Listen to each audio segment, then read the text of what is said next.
Во имя Отца и Сина и Святого Духа. Как непостижими малка пещера ще вмести теб, когото светът да побере не може.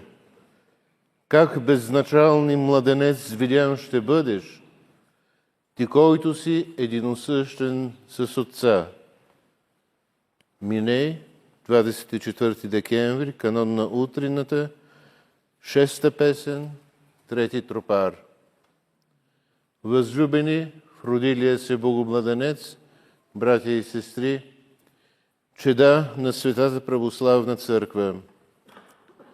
От благоговейното недоумение на църковния химнотворец изкри тайна, придаваща нов смисъл, нова цел на целия низ от събития, които изпълват историческия ход на времето.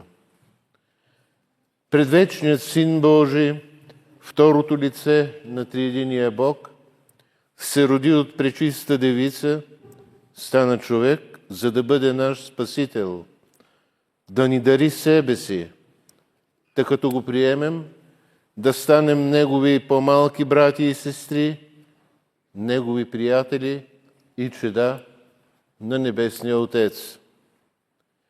Роденият от майка девица Богочовек смирено влиза в човешката история, за да принесе сам себе си жертва за нашите грехове, да ни направи, по думите на светия апостол Павел, свои на Бога, без обаче да накърни свободата, която сам ни е дал. Призвани сме свободно да разтворим сърцата си за рождественското благовестие. Но изранена от греха, нашата свобода може да се окаже хладна стена между сърцето ни и Христос. Едва ли е нужно да се напомня, че благата вест за родения в града Давидов Спасител рядко достига умовете и сърцата на днешния човек.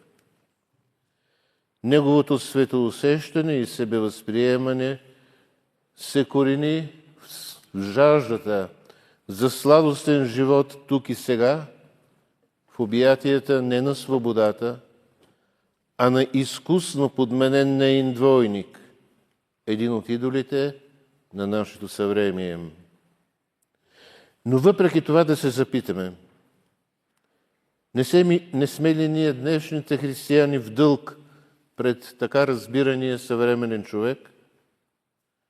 Ако е закономерно и напълно оправдано несъгласието ни с неговите светогледни нагласи, то оправдано ли е да се отнасяме към самия него с неприязън, с гнусливо отчуждение? Способни ли сме да се запитваме честно, изправени пред съвестта си? Какво е всъщност нашето светоусещане, нашето себевъзприемане?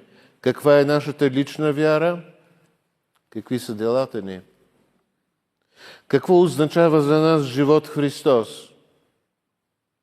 Има ли у нас поне един единствен, необавит в плевели злак, поникнал от сеидбъдната пълнота, за която говори свети Максим Изповедник?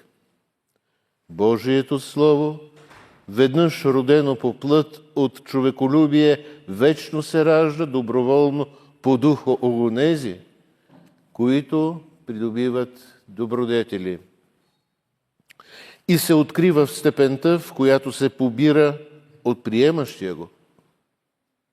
Живителен е този поглед към нас самите, прояснен от Словото Божие, благоговеещ пред тайната на Христовото Рождество. Той ще ни помогне да се замислим. На какво християнство сме носители ние? Как се отнасяме към съвременния човек? Не се ли взираме в болестите му? Най-вече за да се успокоим, че сме по-здрави от него?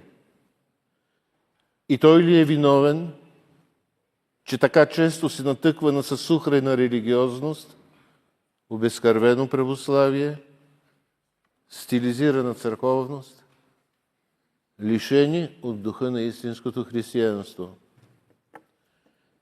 Дълга си пред съвременния човек изпълняват уния от нас, които в стремежа си да бъдат Христови с дух и истина, непринудено свидетелстват, че е възможно, да, наистина е възможно, човекът да изостави своите идоли и да отвори сърцето си за рождественското благовестие, за вярата и живота в Христос.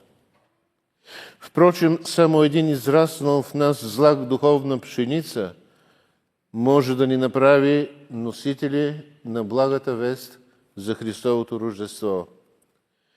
Защото този злак ще бъде пълнота на посилната за нас мяра, в която сме побрали Спасителя по подобие на Витлеемската пещера. И ние ще можем да се преживеем благоговейното удивление на църковния химнотворец, да доловим пулса на великата тайна, която църквата благовести днес и която изпълва думите на свети Григорий Палама. Седящият на херувими като Бог е положен на земята като младенец. Полагащият на всичко предел и неограниченият от нищо се вмества в ясли. Владеещият неизчерпаеми съкровища драговолно се обрича на такава бедност, че за него не се намира място в людско жилище и още от майчината си утроба се причислява към робите. Той, който по природа е господар на целия свят. На него, непостижимия и в непристъпното му величие, и в неизразимото му смирение, на въплатения Бог Слово, нашия Господ Иисус Христос, заедно с безначалния Негов Отец и с пресветия благ и животворящ Дух, единосъщна и неразделима Троица, подобава благодарение и слава, чест и поклонение, сега и всякога, и във вечните векове. Амин. Честито Рождество Христово!